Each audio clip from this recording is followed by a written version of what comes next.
दो घूट मुझे भी पिला दे शराब हाँ, दो घूंट मुझे भी पिला दे शराब भी दे. బాలకృష్ణ గారు ఇంకొకరు పాడితే ఇప్పుడు వచ్చిందా వీళ్ళకి స్పృహ.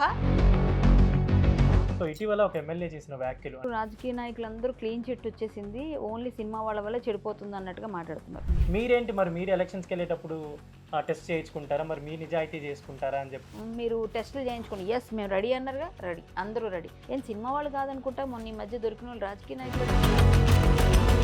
మీరు కూడా రెడీ అయితే రండి, ప్రతిరోజు చేయించండి సార్, లేదా పని బిల్ పాస్ చేయించండి మీ సీఎం గారితో చెప్పి. సినిమా వాళ్ళ మీద ప్రతిదీ సినిమా వాళ్ళ మీద తోసేయడం ఏంటి అసలు ఒక ఫ్యాషన్ అయిపోయింది వీళ్ళందరూ. Welcome to Telugu cinema. నేను మీ యాంకర్ శరత్. ఇవాళ మనతో పాటు కళ్యాణ్ గారు. నమస్తే అండి. సో ఇటీవల ఒక ఎమ్మెల్యే చేసిన వ్యాఖ్యలు అంటే సినిమా స్టార్స్ ఈ డ్రగ్స్ గురించి వీటి గురించి మాట్లాడుతూ, సినిమా స్టార్స్ కూడా ప్రతి 90 రోజులకు ఒకసారి సినిమా రిలీజ్ అయ్యేటప్పుడు ఇలా టెస్టులు చేయించుకోవాలని చెప్పని కొన్ని వ్యాఖ్యలు చేయడం జరిగింది ఇండస్ట్రీని ఉద్దేశిస్తూ. దీనికి మంచు విష్ణు గారు కూడా ప్రెసిడెంట్ హోదాలో ఉండి ఆయన కూడా రియాక్ట్ అవ్వడం జరిగింది. అంటే మేము చేస్తాం, ఓకే మేము రెడీగా ఉన్నాము ఇండస్ట్రీ తరపు నుంచి, మీరేంటి మరి మీరు ఎలక్షన్స్కి వెళ్ళేటప్పుడు టెస్ట్ చేయించుకుంటారా, మరి మీ నిజాయితీ చేసుకుంటారా అని చెప్పని కూడా ఆయన కూడా రియాక్ట్ అవ్వడం జరిగింది ఇండస్ట్రీ తరఫున. ఎలా చూడొచ్చండి ఈ విషయాన్ని? అంటే ఆయన హోల్ ఇండస్ట్రీ మొత్తాన్ని ఇలా వ్యాఖ్యలు చేయడం, అంటే అంతేకాకుండా సినిమాల గురించి కూడా మందు గురించి మాట్లాడతారు, ఇలా కూడా చాలా చాలా మాటలు మాట్లాడడం జరిగింది. అసలు ఏంటి, ఎలా చూడొచ్చు ఈ వ్యాఖ్యల్ని? అంటే గురువింద గింజ తన వెనకున్న నలుపు చూసుకోదంటారు కదా, అట్లా ఉంది ఆయన వ్యాఖ్యానం. అయ్యా మీరు రాజకీయంలో ఉన్నారు, రాజకీయ నాయకులందరూ క్లీన్ చిట్ వచ్చేసింది, ఓన్లీ సినిమా వాళ్ళ వల్ల చెడిపోతుంది అన్నట్టుగా మాట్లాడుతున్నారు. సినిమాల్లో మంచి చెడు రెండు చూపిస్తారు. మంచి ఎందుకు తీసుకోరు మీరు, ఓన్లీ చెడు ఎందుకు తీసుకుంటారు? చాలామందికి ఎన్నో రకాలుగా మనం ఎన్ని రకాల మంచిలు చేయాలో అన్నీ కూడా చూపిస్తుంటారు సినిమాల్లో. కిడ్నీలు దానాలు చేస్తున్నాం చూపించాము, బ్లడ్ డొనేషన్స్ చూపించారు, అందరికి చదివించడం చూపిస్తారు, చాలా మంచి పనులన్నీ ఊళ్ళు ఇల్లులు కట్టి వాడలు మొత్తం శ్రీమంతుడి సినిమాలను వాటిలో వీటిలోనే చూస్తే మీరు ఊరినే బాగు చేసినవన్నీ ఉంటాయి. ఇవన్నీ సినిమాలో చూపిస్తారు. అవన్నీ ఎందుకు ఎగ్జాంపుల్గా తీసుకొని మీరంతా దాన్ని వాడుకోవట్లేదు, అవన్నీ ఎందుకు మీరు యూజ్ చేయట్లేదు? ఎవరో ఒకరో ఇద్దరో ఏదో చిన్న చేస్తేనే పెద్ద పబ్లిసిటీ ఇచ్చుకునేది మీ రాజకీయ నాయకులు. అంటే మీరు అంటే ఒక విధంగా మేము కూడా ఉన్నాం రాజకీయాల్లో, అందరూ ఉంటారు, అది వేరే విషయం. బట్ రాజకీయ నాయకులు చాలా క్లీన్గా ఉన్నారు, ఒక్క సినిమాల వల్లే పాడైపోతున్నారు, సిగరెట్ పట్టుకున్నారని లేకపోతే గ్లాసులో మందు పోసుకున్నారని అంటే బయట జరుగుతున్నో చూపించేవి సినిమా అండి. సినిమా అంటే వాస్తవం జరుగుతున్న దాన్ని అర్థంగా రూపంగా చూపించి బయట ఇది సిచ్యువేషన్, మీరు బాగుపడండి, జాగ్రత్త పడండి, మీ పిల్లల్ని జాగ్రత్త పెట్టుకోవడం చూపించేది సినిమా. సినిమాలు చేసి సినిమాల్లో చేస్తున్నారు కాబట్టి పాడైపోమని చెప్పట్లే, ఎవరు చెప్పరు కూడా.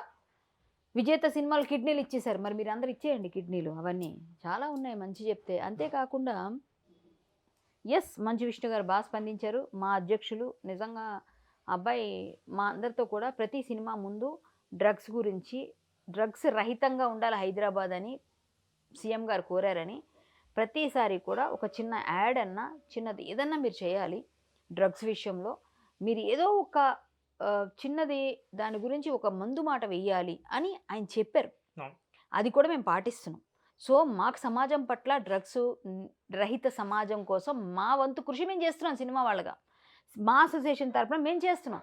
మీరు దీన్ని ఇవన్నీ తెలుసుకోకుండా మీరు టెస్టులు చేయించుకోండి. ఎస్ మేము రెడీ అన్నారుగా, రెడీ, అందరూ రెడీ. ఏం సినిమా వాళ్ళు కాదనుకుంటా, మొన్న ఈ మధ్య దొరికిన వాళ్ళు రాజకీయ నాయకులే దొరికినట్టుగా ఉన్నారు. మరి అది దాన్ని బట్టి మీరు ఆలోచిస్తే ఎవరు దొరికారు ఎవరు ఏంటి అన్నది మీకే సమాధానం వచ్చేస్తుంది. ఒక్కసారి మీరు మొన్న రీసెంట్ ఏదైతే ఇన్సిడెంట్ ఉందో, రీసెంట్ ఇన్సిడెంట్స్లో జరిగింది మీరు చూసుకుంటే ఎవరు దొరికారో దాన్ని బట్టి ఎవరు ఎక్కువ కన్జ్యూమ్ చేస్తున్నారు, కన్జ్యూమ్ చేస్తున్న దాన్ని వదిలేసి వీళ్ళ మీద వాళ్ళ మీద నెట్టేద్దాం అనుకోవడం చాలా తప్పండి. మీరు కన్జ్యూమ్ చేస్తున్నారో లేదో మీరు ముందు ఒకసారి వెనక ముందు అంతా ఒకసారి మీరే పరిశీలన చేసుకొని ఒక మాట అనండి, 90 డేస్కి మేము రెడీగా ఉన్నాం. మీరు ప్రతి నెల చేయించుకోండి, మీరు ప్రతి నిమిషం చేయించుకోండి, ఎవరు వద్దన్నారు? మీకు అంత సరదాగా ఉంటే మేము కూడా రెడీ, మీరు కూడా రెడీ అయితే రండి, ప్రతిరోజు చేయించండి సార్, లేదా పని బిల్ పాస్ చేయించండి మీ సీఎం గారితో చెప్పి, ఒక మంచి బిల్ పాస్ చేయించండి. సినిమా వాళ్ళు, రాజకీయ నాయకులు, ఇంకెవరి మీద డౌట్లు వాళ్ళందరి పేర్లు పెట్టి వీళ్ళు మాత్రం మస్ట్ అండ్ షుడ్ నెలకొకసారి, 3 నెలలు అంటారేంటి, నెలకొకసారి చేయించండి, టెస్టులు చేయించాలి.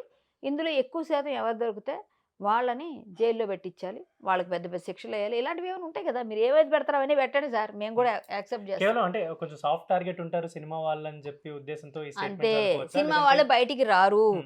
సినిమా వాళ్ళు గట్టిగా మాట్లాడరు, సినిమా వాళ్ళు ఏది వేసినా నింద భరిస్తారు, వాళ్ళు ఏదన్నా సరే హై వీడితో మనకి ఎట్లా అని వెళ్ళిపోతారు అనుకున్నారు, అనుకొనే చేస్తున్నారండి. సినిమా వాళ్ళైతే సినిమా వాళ్ళ మీద ప్రతిదీ సినిమా వాళ్ళ మీద తోసేయడం ఏంటి అసలు, అసలు అది ఒక ఫ్యాషన్ అయిపోయింది వీళ్ళందరికీ. హ్మ్. ప్రతిదానికి సినిమా, ప్రతిదానికి సినిమా, సినిమా వల్ల పాడైపోతుంది, సినిమా వాళ్ళ బట్ట పొట్టు ఏమండి. బయట మీరు అలా వెళ్తే అక్కడెక్కడది ఫైనాన్షియల్ డిస్ట్రిక్ట్ దగ్గర ఉన్న పెద్ద పెద్ద ఆఫీసుల దగ్గర మీరు 10 నిమిషాలు నిలబడండి సార్, అమ్మాయిలు అబ్బాయిలు ఎట్లా ఉన్నారో తెలుస్తుంది. హ్మ్. సినిమాలో చూపిస్తున్నారంటే వాళ్ళని చూసే కదా రాస్తున్నారు స్టోరీస్. అవును.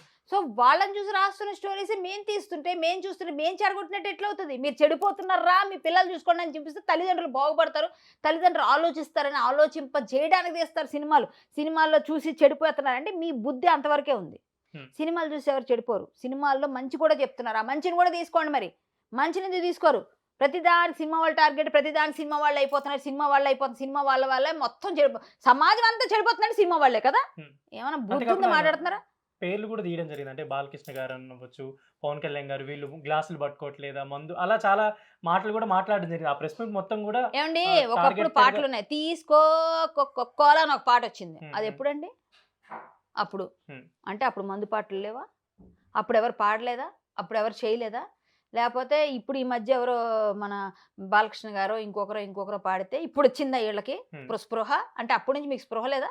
మన నా చిన్నప్పుడంతా ఈ తీసుకో కోకోకోలా పాటలు డాన్స్ లెసన్లు మేము చూసాం. అవును. మరి ఆ పాట మరి కోకోకోలాలో మిక్స్ చేసుకో, అది వేసుకో, గుటకేసుకో అంటే కోకోకోలా అనేది ఒకటి ఒక సాఫ్ట్ డ్రింకా, లేకపోతే దానిలో ఏం మిక్స్ చేస్తున్నారా, అవన్నీ పక్కన పెట్టండి, బోల్డ్ వస్తాయి. ఇదే కాదు, ఓ దో గూట్ ముజే బి పిలా దే షరాబే, మరి అదేం పాట? హ్మ్. అదేం పాట చెప్పండి? దో గూట్ ముజే బి షరాబీ అని డైరెక్ట్, ఇందులో అంటే కోకోకోలా అన్నారు, అందులో అయితే షరాబీ అన్నారు. మరి ఆ పాటలు అయినప్పుడు ఎక్కడికి వెళ్ళారా మీరంతా? ఎక్కడికి వెళ్ళారు? అప్పుడు యాక్ట్ చేసిన వాళ్ళందరూ ఎప్పుడు వెళ్ళారు? ఎక్కడికి వెళ్ళారు? మొన్న అలాగే పాపం ఆ అమ్మాయి ఎవరు పాడిందని చెప్పేసి, పాట పాడిందని చెప్పి ఆ విషయం కూడా తీశారు. నేను ఆ అమ్మాయి గురించి కూడా ఎందుకంటే ఏమండి, ఒక డైరెక్టర్, ప్రొడ్యూసర్ ఏం చెప్తే లిరిసిస్ట్ కానీ సింగర్స్ కానీ చేస్తారు. అవును. వాళ్ళకి ఏం కావాలో అది చేస్తారు. అది కూడా తెలుసుకోలేని జనం, ఆమెకి స్వాతంత్రం ఉంటుందా? పాడడం తప్పే, ఆవిడ డబ్బుల కోసం పాడిందండి, వాళ్ళు డబ్బుల కోసం కదా చేపిస్తున్నారు, ఆవిడ కమర్షియల్గా ఆలోచించి కమర్షియల్స్ చూసుకొని ఆవిడ చేసింది. సో దానిలో తప్పు ఎక్కడుందో నాకైతే కనబడలేదు. ఆమె పాడింది తప్పు, ఆమె అట్లా పచ్చిబూతులు మాట్లాడుతుందంటే మీకు ఇష్టం లేదు, మీరు బ్యాన్ చేయించారు, అంతవరకు ఓకే. కానీ ఒక ఆడపిల్లనే ప్రతిదానికి ఆడపిల్లల్ని టార్గెట్ చేస్తారు, పర్సనల్ టార్గెట్స్. ప్రతిదానికి పర్సనల్ టార్గెట్ చేస్తారు, ప్రతిదానికి మాట్లాడతారు. ఇప్పుడు ఆ అమ్మాయి ఏం తప్పు ఉంది, మంగ్లీది ఏం తప్పు ఉందో నాకు అర్థం కాలే. ఆ అమ్మాయి పాడమన్నారు, పాడింది, డబ్బులు తీసుకుంది. సో అలాగైతే డైరెక్టరు, ప్రొడ్యూసరు, లిరిసిస్టు ఎవరెవరు రాశారు? అది ఎవరు రాశారండి? చంద్రబోస్ గారు రాశారు. మరి చంద్రబోస్ గారికి ఆస్కార్ వచ్చినప్పుడు మరి ఈ పాట కూడా ఆయన రాశారంటే తప్పు కదా, అట్లా మాట్లాడకూడదు. ఆయనది కూడా చేతులే ఉండదు, హ్మ్. ఇది రాయండి అని చెప్పి వాళ్ళ ఇష్టాన్ని బట్టి ఆయన రాశారు. అలాగే ఇది పాడమ్మా అని చెప్పారు, అది పాడారు. దానికి ప్రజలకి ఏం అర్థం కాదా ఏంటో, చేసిన వాళ్ళని వాళ్ళ మీద నిందలేసేస్తారు. ఈరోజు కళ్యాణి యాక్ట్ చేసింది కాబట్టి కళ్యాణికి ఆపాదిచ్చేస్తారు. కానీ డైరెక్టర్ యాక్ట్ చేయమంటే నేను యాక్ట్ చేశా, నాదేముంది ఇందులో? సో నా వృత్తి నేను చేస్తాను, నా పని నేను చేస్తాను, అది ఎందుకు అర్థం చేసుకోరు? అలా అయితే ఇప్పుడు మంగ్లీ పాడిన పాటల కన్నా 100 పాటలు నేను చూపిస్తా, డబల్ మీనింగ్ పాటలు. 100 ఉన్నాయి, 100 పాటలు ఉన్నాయి అప్పటి నుంచి ఇప్పటిదాకా లెక్క పెడితే. బట్ అప్పుడు బాధ అనిపించలే. ఇప్పుడు హిందుత్వవాదులం కాబట్టి మనందరం, నేను ఒప్పుకోను, నేను డబల్ మీనింగ్ సినిమాలు, డబల్ మీనింగ్ సాంగ్స్ ఒప్పుకోను. కానీ ఒక టెక్నీషియన్‌గా ఏంటి సినిమా ఇండస్ట్రీలో ఏంటనేది నాకు కొంత ఐడియా ఉంది కాబట్టి మీరు అది కూడా ఆలోచించండి ఆ కోణంలో. ఆ అమ్మాయి చేయాలి, ఆ అమ్మాయి సారీ చెప్పింది. సో అక్కడితో దేర్ ఇస్ ఎ మ్యాటర్, అక్కడ అయిపోయింది. కానీ ఇలాంటివే చేస్తున్నారు ప్రతి దానికి సినిమా వాళ్ళు వీళ్ళు మా మీదే వేసేస్తారు అన్ని సో నిందలు. ఓవరాల్ ఇలా కావాలని సినిమా వాళ్ళని టార్గెట్ చేయడాన్ని ఎలా చూడొచ్చు? అంటే ఆయన చెప్పడం కూడా ఏదైనా డ్రగ్స్ అనగానే సినిమా వాళ్ళు అనుకుంటారు బయట వాళ్ళు అన్నట్టు ఒక మాట చెప్పారు ఏమండి, కదా. డ్రగ్స్ అంటే ఇండస్ట్రీ మాత్రం కాదండి. డ్రగ్స్ ఇప్పుడు విచ్చలవిడిగా పబ్స్‌లో దొరుకుతున్నాయి. హ్మ్. సో నేనేమంటానంటే ఇండస్ట్రీకే మొత్తం ఆపాదించడం అనేది చాలా తప్పు. ప్రతి దానికి ఇండస్ట్రీ వాళ్ళే అన్నిటికి బాధ్యులు కారు. సమాజం పట్ల అవగాహన కల్పించడంలో భాగంగా సినిమాలు తీస్తారు. సమాజంలో ఇలాంటివి జరుగుతున్నాయి, అత్తని చంపేస్తున్నారు, కోడల్ని చంపేస్తున్నారు, మామని చంపేస్తున్నారు, ఇటువైపు వీళ్ళు ఉన్నారు, అటువైపు వాళ్ళు ఉన్నారు, ఇలాగే భర్తని భార్య, భార్యని భర్త, ఇన్ని ఉన్నాయి, ప్రియురాలను కూడా చంపేస్తున్నారు భయంకరంగా, పెళ్ళ ఉంటుండగా ఇంకొకరితో తిరుగుతున్నారు, ఇవన్నీ కూడా లీగల్ అయిపోయినా కూడా ఈ చావులు తగ్గట్లేదు. ఇంత ఘోరంగా ఉన్న ఈ సమాజం ఇలా జరుగుతుంది అనేది బయట జరిగిందే మేము సినిమాలు స్టోరీలుగా చూపిస్తున్నాం. సో దానిలో మంచి చెడు కూడా చూపించాలి. ఎందుకంటే మంచి చూపించేటప్పుడు చెడు చూపించాలి, చెడు చూపించేటప్పుడు మంచి చూపించాలి. రెండు చూపించేటప్పుడు వీడు దొంగ అన్నప్పుడు దొరని కూడా చూపించాలి. సో రెండు ఉంటాయి క్యారెక్టర్స్. ఎప్పుడైనా విలను హీరో రెండు ఉంటారు, కానీ ఒక్కరితోనే అయిపోదు సినిమా, మీకు తెలుసు. సో అలాగే మంచి చెడు చూపించేటప్పుడు కొన్ని మంచోడు అన్నప్పుడు ఏంటి, మంచిగా పూజలు పునస్కారాలు మంచి పనులు చేసేవి చూపిస్తే, దరిద్రుడు అని చూపించేటప్పుడు తాగుతున్నట్టో, లేకపోతే ఏదో మందు కొడుతున్నట్టో, సిగరెట్ కొట్టినట్టో, లేకపోతే గంజా గింజ ఏదో గడిది గుడ్డో కంకర పాస ఏవైతే ఉన్నాయి చెత్త పనులన్నీ చూపించాల్సి వస్తుంది. అది అప్పుడు ఒక ఇంపాక్ట్ పడుతుంది, వీడు చెత్తవాడు చెడ్డవాడు అని. దానంత మాత్రాన మేమేదో మిమ్మల్ని ఇన్సిస్ట్ చేసినట్టు చేస్తే అట్లా. ఇప్పుడు మంచు విష్ణు గారు అంటే ఇండస్ట్రీ గురించి కావచ్చు, సినిమా వాళ్ళ గురించి కానీ ఏదన్నా అంటే ఫస్ట్ ఆయనే నిలబడి అనేలా ఉన్నారు, అంటే ఆయన రియాక్ట్ అయ్యేలా అనిపించింది ఇన్సిడెంట్ మీద. మా అసోసియేషన్ అధ్యక్షుడిగా ఉన్నప్పుడు సినిమా ఇండస్ట్రీకి ఆయన పెద్దగా ఉన్నట్టే కదా. సో ఒక అసోసియేషన్కి ఆయన ఒక లీడర్. సో ఆ లీడర్షిప్ క్వాలిటీ ఉన్న వాళ్ళు, అది కాకుండా డ్రగ్స్ విషయంలో అబ్బాయి చాలా సీరియస్. సో అడిగారు మమ్మల్ని అడిగినప్పుడు ప్రతి ఒక్కరికి చెప్పారు, మా అందరితో కూడా డ్రగ్స్ గురించి చిన్న వీడియోలు చేపించారు, చెప్పారు, మేము పంపించాం వాళ్ళకి. సో ఇవన్నీ చేసినప్పుడు అతనికి ఆ రెస్పాన్సిబిలిటీ ఉంది. సినిమా వాళ్ళనే అంటే అతనికి బాధ అనిపిస్తుంది.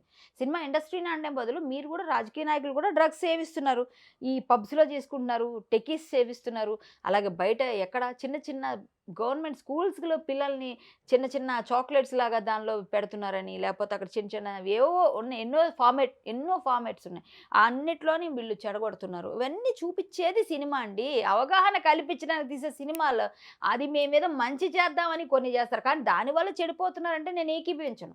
సినిమా అనేది ఒక దృశ్య రూపకం మీకు చూపించడానికి, ఇది జరగచ్చు, ఇది కాషన్, మీ పిల్లల్ని పంపించకండి ఇలాంటి దగ్గరికి, మీ పిల్లలతో ఎవరితో తిరుగుతున్నారు జాగ్రత్త పెట్టుకోండి, మీ పిల్లలు వెనక వచ్చే వాళ్ళని అబ్జర్వ్ చేయండి. ఇవన్నీ కూడా సినిమా చూడడం వల్ల బుర్ర ఉన్న వాళ్ళు ఎవరైనా మారుతారు.